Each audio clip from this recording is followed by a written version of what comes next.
On va vous parler de sport et ces rebondissements qui, évidemment, nous animent à la veille de la Coupe d'Afrique des Nations, puisqu'on a moins de 3 semaines du début de la Coupe.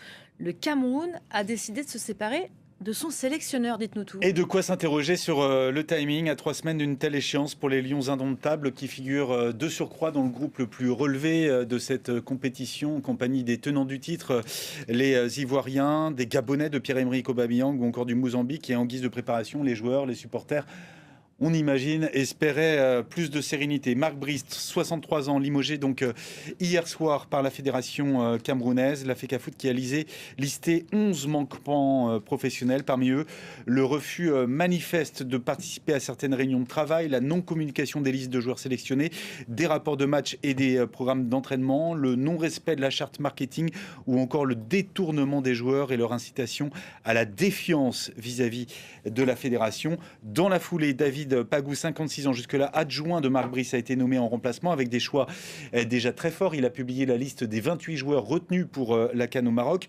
Le gardien de but André Onana, ancien portier de Manchester United, a notamment été écarté, tout comme Vincent Aboubakar et Michael Ngadeu, des joueurs très expérimentés, des valeurs sûres sous l'ère Marc Briest et perçus comme des proches du sélectionneur belge. Choupo-Moting est également écarté. Autre absent de la liste, le capitaine André-Franck Zambo-Anguissa, récemment blessé avec son club de Naples. Pour l'entraîneur belge, son départ n'est pas encore acté. Il s'est exprimé auprès de quelques confrères. On ne peut pas agir ainsi sans motif légitime, je le cite. Juste avant un tournoi important pour notre équipe nationale, des gens qui ne sont pas préparés sont jetés en pâture au loup. Cela ne se produit nulle part ailleurs dans le monde. Je ne laisserai pas cela se produire.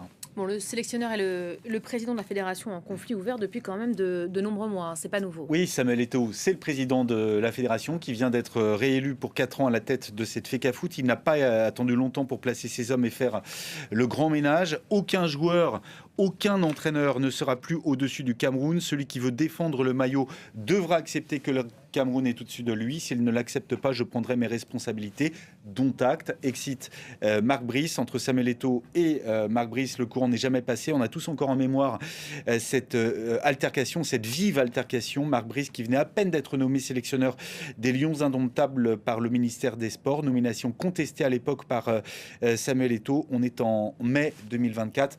Souvenez-vous, regardez. Ce que vous faites, c'est moi qui l'assume. Ce n'est pas vous.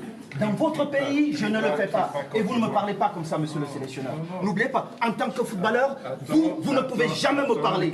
Donc maintenant, je suis le président. Vous ne me parlez pas comme ça. D'accord? Vous vous asseyez et on travaille. Arrêtez un peu ce bordel. Il est temps d'arrêter ce bordel. Mais c'est pas possible. Mais vous pensez que vous êtes dans quel pays, monsieur? Vous pensez, je peux faire ça en Belgique?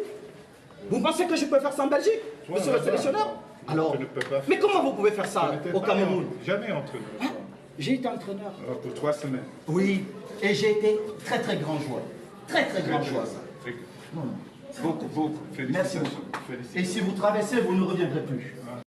Le premier mandat d'Eto'o à la tête du foot camerounais qui est quand même loin d'avoir fait l'unanimité, Benoît. Oui, celui qui avait promis de redorer le blason des Lions indomptables a terminé son premier mandat sans titre majeur. L'équipe A ne s'est pas qualifiée pour la prochaine Coupe du Monde. Je rappelle que le Cameroun, c'est la deuxième équipe la plus titrée sur le continent, avec 5 victoires à la CAN. Reste à savoir si cet épisode va relancer les tensions entre la fédération et le ministère des Sports. L'Assemblée générale élective du week-end dernier a été contestée par celui-ci qui reproche à la Fédé d'avoir lancé un cycle électoral en dehors du cadre légal. Les instances internationales comme la CAF, comme la FIFA sont très attentives à ce qui se passe au Cameroun. Selon les statuts de la FIFA, je vous le rappelle, les ingérences du pouvoir politique dans les fédérations affiliées sont interdites. Merci beaucoup Benoît Perrochet.